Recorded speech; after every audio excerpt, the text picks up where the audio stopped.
Bueno, entonces ya hemos calculado las fuerzas que deben considerarse en las columnas de confinamiento de los muros del primer entrepiso y de los muros agrietados de los entrepisos superiores. Bien.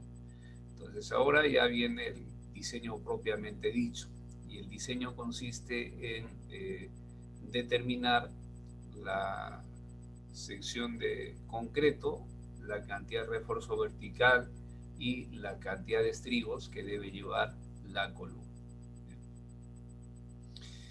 Eh, Obviamente esto te tiene que enlazar con las exigencias de la norma técnica E070. ¿No? Con respecto a la sección de concreto, eh,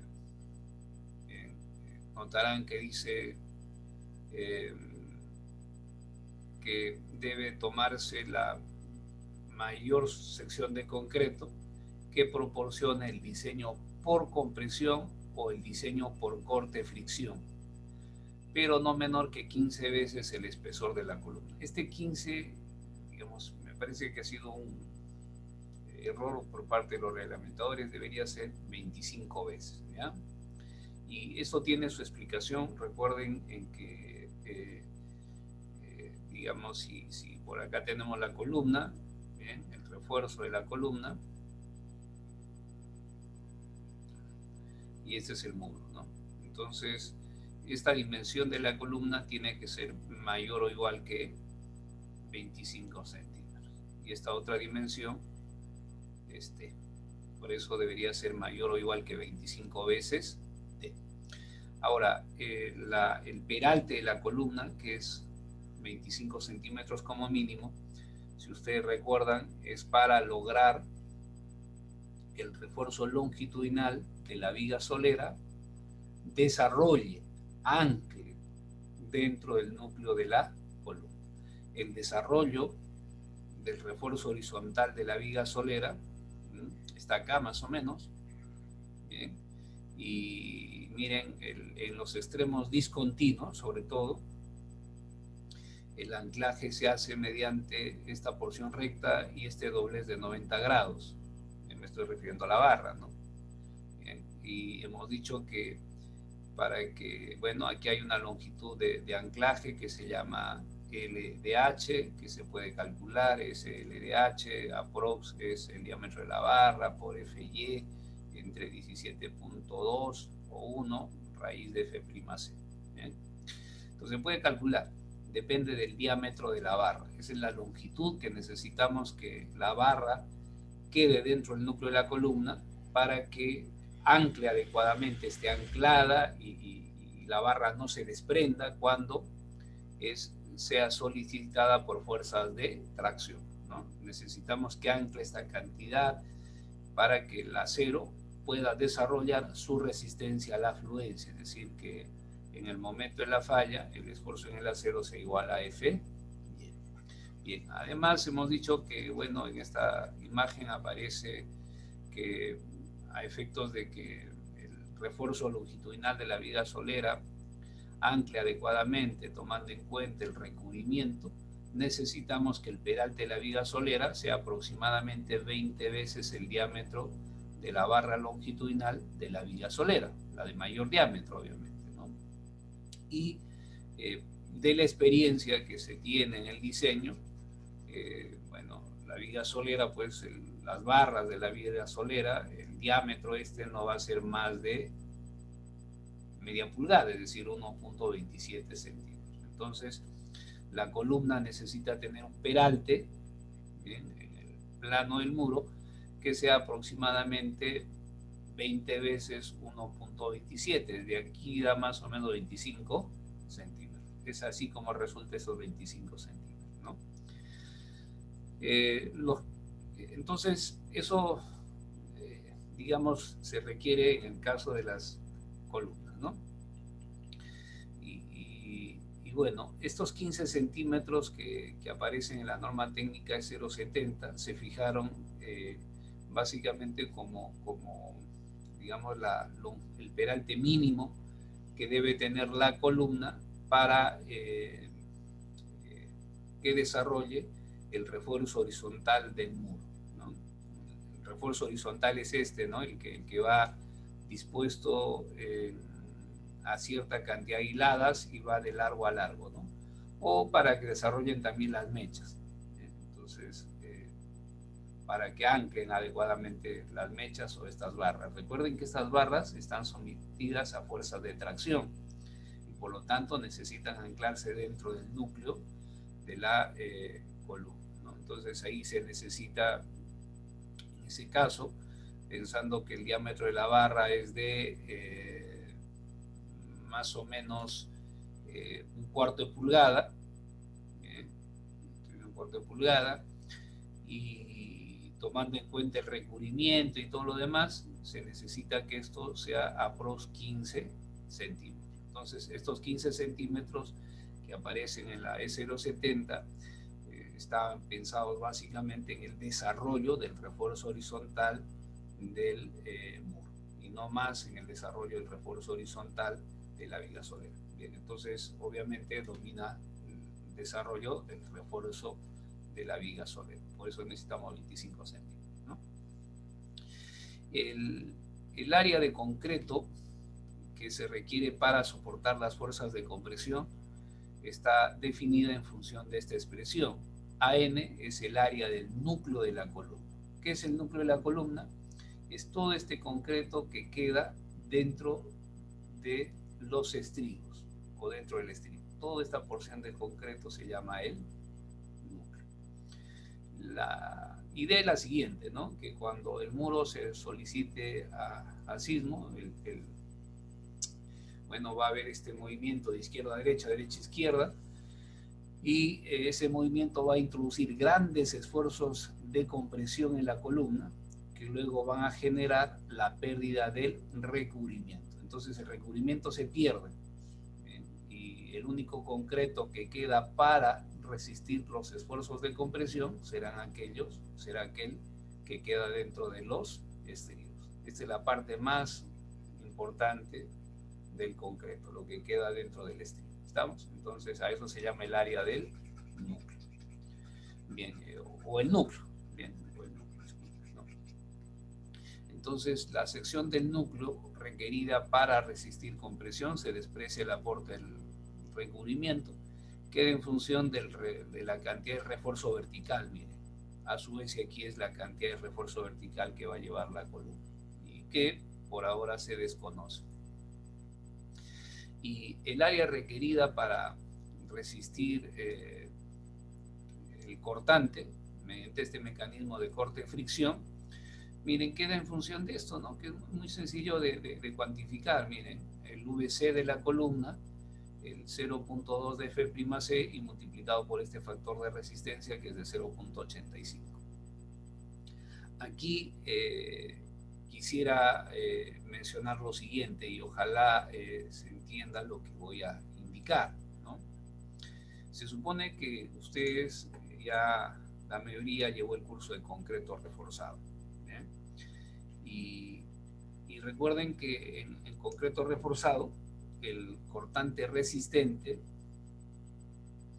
bien, que provee el concreto, por ejemplo, en el caso de elementos en flexión, queda así, ¿no? Como 0.53 raíz de F'C B por D, ¿no? Bien, pero esto, digamos, es para elementos que trabajan en flexión, ¿no? Pero aquí tenemos elementos que están solicitados en compresión y tracción, además del cortante. Ahora, cuando tenemos elementos que soportan además fuerza axial de tracción o compresión, ¿no? La resistencia al cortante del concreto cambia, ¿no? Y queda así, bueno, queda, entre otras cosas, queda en función de la fuerza axial de compresión o tracción. Debe entenderse que la fuerza axial de compresión lo que hace es incrementar la resistencia al corte del concreto, ¿no? O sea, comprimirse, se incrementa la resistencia al corte mediante el mecanismo de fricción, que la fuerza de tracción, en vez de incrementar la resistencia al cortante del concreto, lo que hace es reducir la resistencia al corte. ¿Se entiende esa idea? Entonces, partiendo de ese hecho, ¿bien? Entonces, miren, el área requerida de concreto, dice, debe ser el mayor de lo calculado por compresión y cortante. Pero, ¿y por qué no considerar la acción simultánea de compresión y corte? Por una sencilla razón. Aquí la resistencia a la compresión de la columna se incrementa, ¿no? Porque, disculpen, la resistencia al cortante de la columna se incrementa debido a la presencia de la fuerza cortante, ¿no? Bien. Bien. En el caso de acá, la resistencia al cortante de la columna se reduce debido a la presencia de la fuerza de tracción. Entonces, el área requerida de concreto se calcula así, miren. Primero, pensando acá, esta es una situación, ¿no? Pensando en que hay compresión y cortante actuante de manera simultánea, y luego el área de concreto se determina pensando en la fuerza cortante y en la fuerza de tracción, que vendrían a ser las dos situaciones más críticas para este caso. Bien, entonces, de lo que acabo de mencionar, notarán que es fácil calcular el área requerida por cortante, el área de concreto o la sección de concreto requerida por cortante, ¿no? Luego hay que calcular el refuerzo vertical que debe llevar la columna. Bien, y ese refuerzo vertical debe disponerse para absorber la tracción directa más la tracción introducida por este mecanismo de corte-fricción. La cantidad de acero requerida para resistir la tracción directa se puede calcular con esta expresión, y la cantidad de acero requerida para resistir la tracción introducida por el cortante se puede calcular con esta expresión. Entonces luego sumamos estas dos cantidades y obtenemos la cantidad de acero que debe llevar la columna. Y por último hay que calcular la cantidad de estribos. Bien, aquí los estribos que se disponen es para confinar el concreto, no se disponen para tomar fuerza cortante como tal. Bien.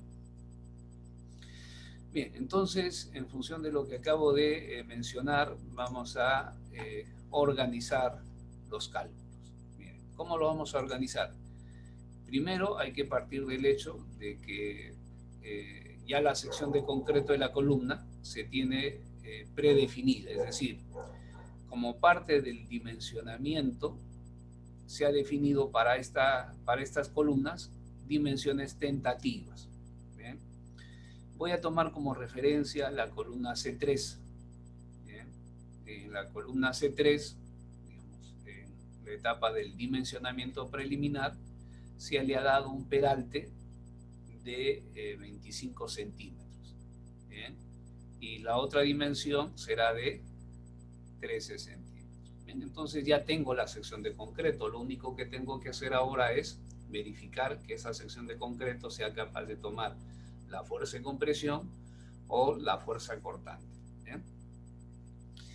En esa columna, miren, la fuerza cortante es de 6.84 toneladas. La máxima fuerza de tracción es de 8.28 toneladas y la máxima fuerza de compresión de 21.48 toneladas. Bien, entonces con esos datos vamos a comenzar a hacer el diseño. Lo primero que vamos a hacer es calcular la sección de concreto requerida por cortante. Bien, una vez que calculamos la sección de concreto requerida por cortante, luego vamos a calcular la cantidad de refuerzo vertical requerido en la columna. Una vez que tenemos la cantidad de refuerzo vertical, verificamos el área de concreto requerida por compresión, que como mencionaba al inicio, depende de la cantidad de refuerzo vertical. Bien. Entonces, calculamos la sección de concreto requerida por cortante. el cortante actuante en esa columna, la resistencia del concreto y el factor de resistencia, que es de 0.85. Total, se requiere 230 centímetros cuadrados. Recuerden que esto es el espesor de la columna. Es decir, de acuerdo a lo que tenemos, D por T tendría que ser mayor o igual que 230. Como el espesor de la columna se conoce, es de 13 centímetros, entonces hay que calcular qué peralte se necesita. Bien, y el peralte que se necesita es de 17.69. Y recuerden que la idea es que ese peralte resulte más de 25 centímetros. Entonces, tomamos 25 centímetros, ¿bien? Que es la sección que nosotros le hemos dado a la columna, ¿no? Entonces la sección que le hemos dado a la columna, que es de 13 por 25, resulta apropiada, ¿no? Porque nos provee un área de concreto de 325 centímetros cuadrados y además el peralte de esa columna supera el peralte requerido. ¿Se entiende eso, no es cierto? Entonces, la sección de la columna que hemos proporcionado resultó siendo apropiada. Es decir, tenemos una sección de concreto, insisto, mayor que la requerida, es decir, nuestra columna es de 25 centímetros y de 13 centímetros. El área de concreto que tiene nuestra columna es de 325 centímetros cuadrados, que es más de 230 centímetros cuadrados. Además de 25 centímetros es mayor que el valor requerido, que es de 17.69 centímetros. Entonces, andamos bien. Está bien la dimensión preliminar de la columna.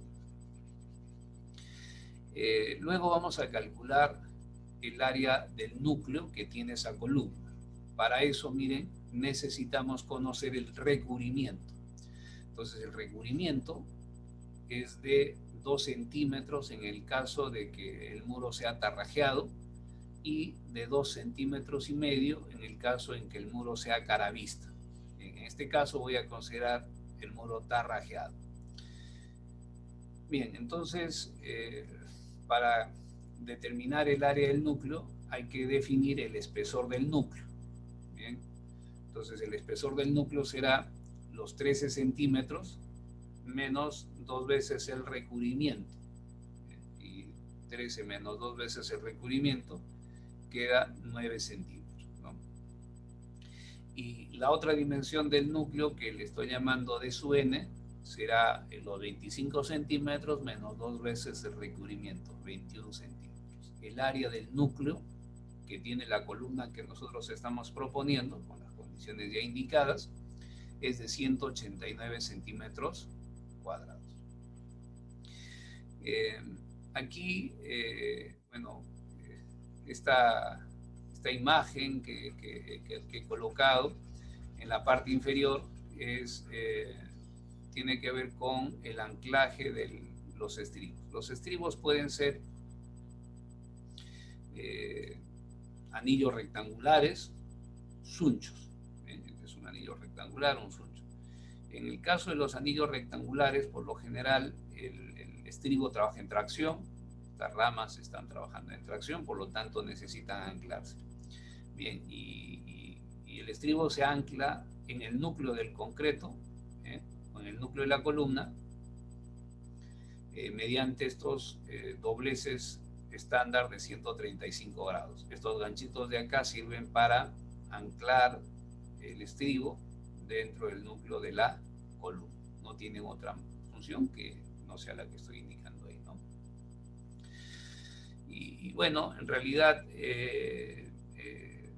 se habla que el estribo debería tener una proyección de este doblez de 135 grados de 6 veces el diámetro del estribo.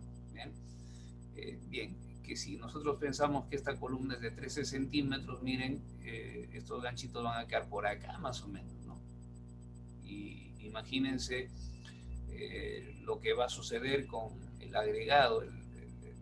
Estos ganchos van a obstaculizar el paso del agregado, se va a presentar la segregación del concreto y también probablemente se generen las cangrejeras, ¿no? Entonces es un problema colocar estos o anclar mediante estos ganchos estándar de 135 grados los estribos, ¿no? Entonces, en esos casos, cuando el espesor de la columna es pequeñito, 13 centímetros es pequeñito, en realidad, si ustedes miran y tratan de construir una columna con esas dimensiones, se van a dar cuenta de ello, es preferible utilizar estos estribos, que se llaman estribos vuelta 3/4.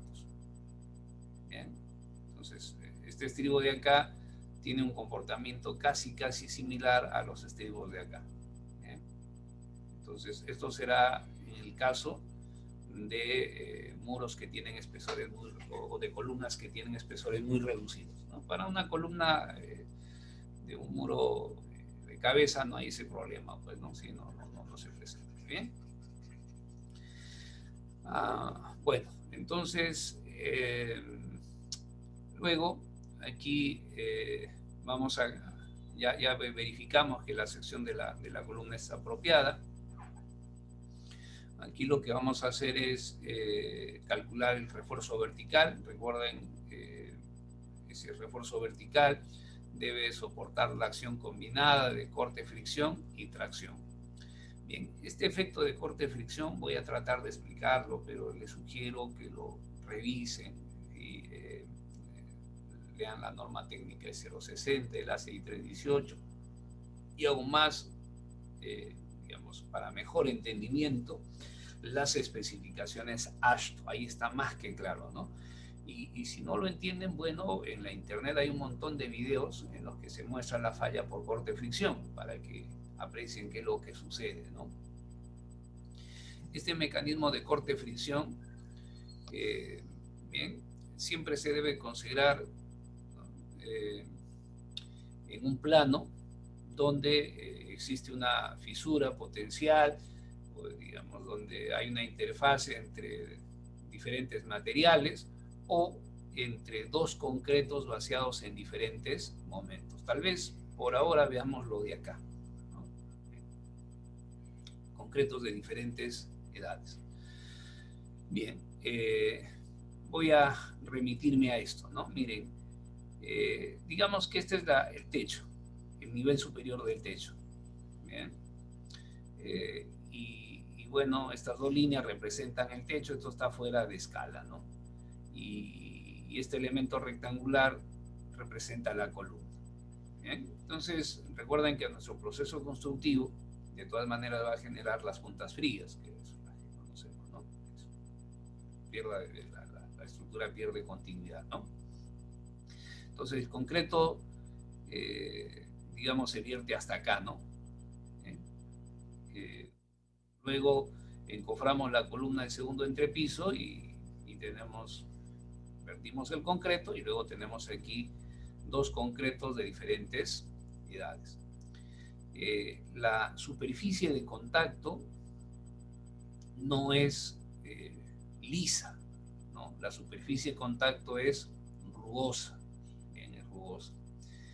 Y aquí la superficie de contacto entre esos dos columnas, ¿no?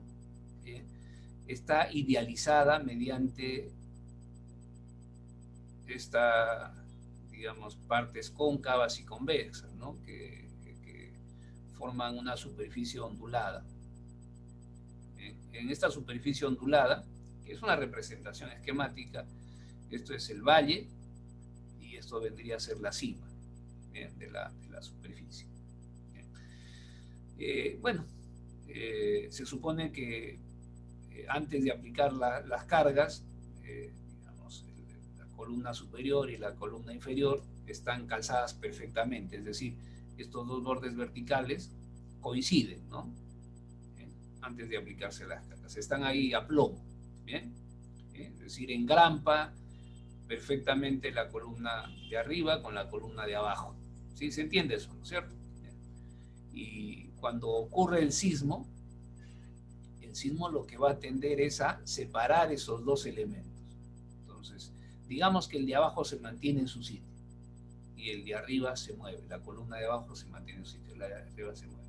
Al moverse, miren, notarán que los valles de la columna superior tienden a moverse hacia las cimas de la columna inferior. Bien. Y al hacer eso, la columna superior se desplaza hacia arriba. Bien. Como que se ve empujada hacia arriba, ¿no? Porque la superficie no es totalmente plana. Y al empujarse hacia arriba, bien, en estas barras, ¿qué efecto introducen? Introducen efectos de tracción.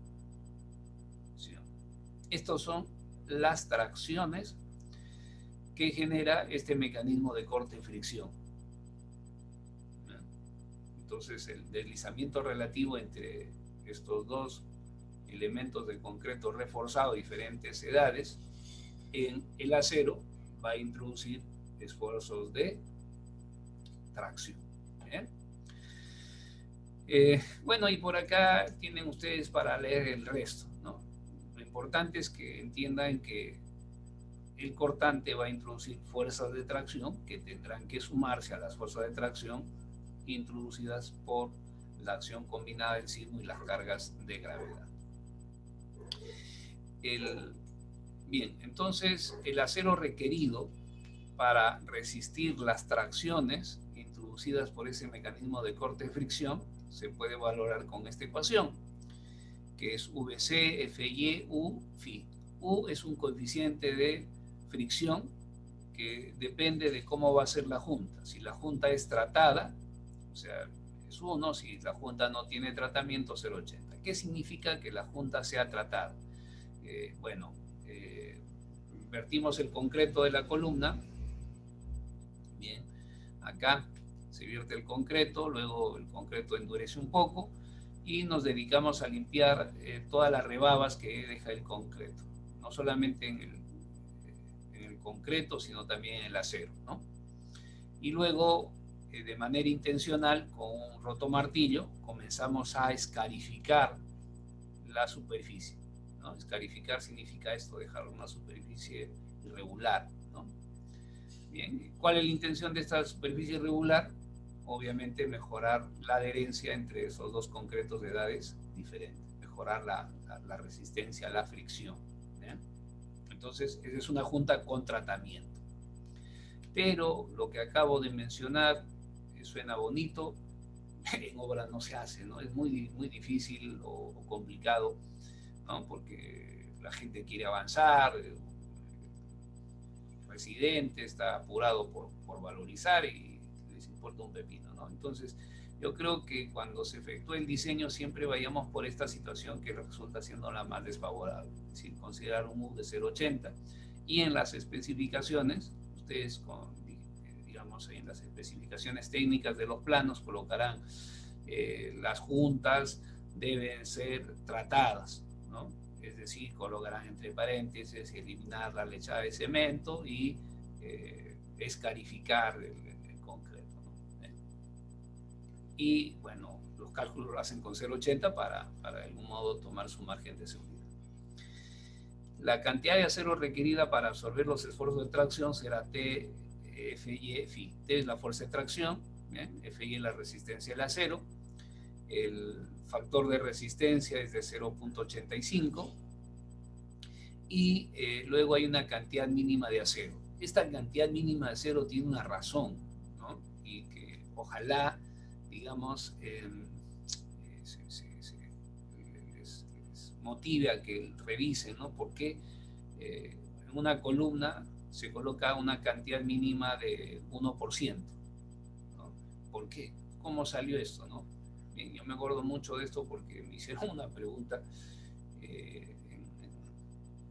un muchacho que estudia en otro país y simplemente tiene una respuesta, ¿no? O sea, hay una respuesta de esto, ¿no? Y tiene que ver un poco con lo que se indica acá y además de otro concepto que se llama el flujo plástico, ¿no? Del concreto. Dice, adicionalmente, desarrollar por lo menos una atracción igual a la capacidad resistente a la atracción del concreto. Entonces, debemos colocar una cantidad mínima de acero a fin de que éste tenga la capacidad de desarrollar la resistencia a la atracción del concreto. ¿Bien? Esa cantidad mínima de acero que se requiere para tal efecto es igual a 0.1 F'C, el área de concreto, que es deporte, entre F y E, pero nunca menor que 2 centímetros cuadrados. Entonces ahora lo único que hay que hacer es reemplazar datos, ¿no? La cantidad de acero requerida por corte de fricción resulta de 239, la cantidad de acero requerida para resistir la tracción de 232, el acero dispuesto debe resistir de manera simultánea las tracciones directas más las tracciones introducidas por el cortante. Bien, sumamos y resulta de 471. La cantidad mínima de acero que se requiere para que al menos tenga o se provee una resistencia igual a la resistencia a la tracción del concreto. Entre esos dos el mayor es 2 centímetros cuadrados. El área requerida por resistencia tiene que ser mayor o igual que el área de cero mínimo. Entonces 471 es más que 2, tomamos 471. Bien, entonces se proponen usar 4 barras de media, y estas proveen una sección transversal de 5.08 centímetros cuadrados, que es más de 4.71. Bien, entonces ya tenemos la cantidad de acero que debe llevar la columna en cuestión. Ahora, ya habiendo calculado, disculpen, la cantidad de acero, ahora ya conviene verificar la sección de concreto requerida por compresión. Entonces vamos a verificar ahora. Y esa verificación se está haciendo acá. Miren, la sección de concreto requerida para resistir la compresión, recuerden que la compresión va a ser resistida íntegramente por el núcleo de la columna, no se considera o se desprecia el aporte de recubrimiento en vista que durante un evento sísmico se puede desprenderse. Entonces aquí hay que considerar la cantidad de acero que va a llevar la columna, factor de resistencia, delta minúscula, y luego el resto de datos se conocen. Con respecto al factor de resistencia, miren, se va a considerar lo siguiente, ¿no? De 0,70 o 0,75 según se utilice estribos cerrados o sunchos. Entonces, para estribos cerrados, que es lo que está acá, el factor de resistencia es de 0.70. O los estribos una vuelta 3 cuartos, ¿no? 0.70. Y para los sunchos, 0.75. Recuerden que los sunchos tienen mayor capacidad de confinamiento del concreto que los estribos cerrados. Es decir, si, digamos, quieren diseñar bien, quieren tener una construcción en buenas condiciones, traten de usar estos sunchos, ¿no? Y los sunchos no solamente son de forma helicoidal o para columnas circulares, sino también para columnas rectangulares. El detalle tal vez que esto es más caro que lo de acá, ¿no? Pero tiene un, digamos, mayor confinamiento del concreto. A mayor confinamiento del concreto, mayor ductilidad tiene la columna, y eso es bueno durante un evento sísmico. Y con respecto al valor de delta, bien, se tiene 0.81, bien, será 0.80 para el caso en que la columna no tiene muro transversal, como el caso de acá, y de 1 para el caso en que la columna tiene un muro transversal. Obviamente la presencia del muro transversal lo que hace es arrostrar la columna, y al arrostrarla lo que hace es mejorar la resistencia a la compresión de esa columna, ¿no? Es decir, esta columna de acá con la columna de acá con las mismas dimensiones, esta va a desarrollar menor resistencia y la de acá mayor resistencia a la compresión, ¿sí? Bien, en el caso nuestro, la columna en cuestión no tiene muro transversal, ¿no? Si se recuerda por acá, la columna C3 no tiene muro transversal, por lo tanto el delta que le corresponde, el delta minúscula, es de 0.80. Entonces reemplazamos acá la cantidad de acero calculada, factor de resistencia, el delta, y resulta que se requiere un área del núcleo de 83.64. Este es el área del núcleo requerida, lo que se requiere para que la columna pueda resistir la fuerza de compresión. Bien. Y si a esto le llamamos así área del núcleo requerida, el área del núcleo dispuesta, ¿se acuerdan? Es de 189 centímetros cuadrados. Como ven, el área del núcleo dispuesta supera el área del núcleo requerido, por lo tanto, ok. ¿Qué sucede si el área del núcleo propuesto, ¿no? Es menor que el área del núcleo requerido? Lo que hay que hacer es obviamente incrementar las dimensiones de la columna, ¿no? Igual aquí, por ejemplo, si la sección de concreto que nosotros hemos colocado ¿no? Resulta menor que la sección de concreto requerida por corte fricción, ¿no? Lo que nos queda es incrementar las dimensiones de la columna y afrontar las consecuencias del incremento de las dimensiones de la columna, porque las dimensiones de la columna luego influyen sobre qué cosas en el muro, ¿no? Influye sobre sus propiedades geométricas, momento de inercia, áreas de corte, bien, la sección transversal. Esto luego tiene que ver con la rigidez de la estructura, ¿no? Entonces, bien, con eso creo que hemos avanzado bien. Lo que nos quedaría ver mañana, creo, con ustedes sería el diseño de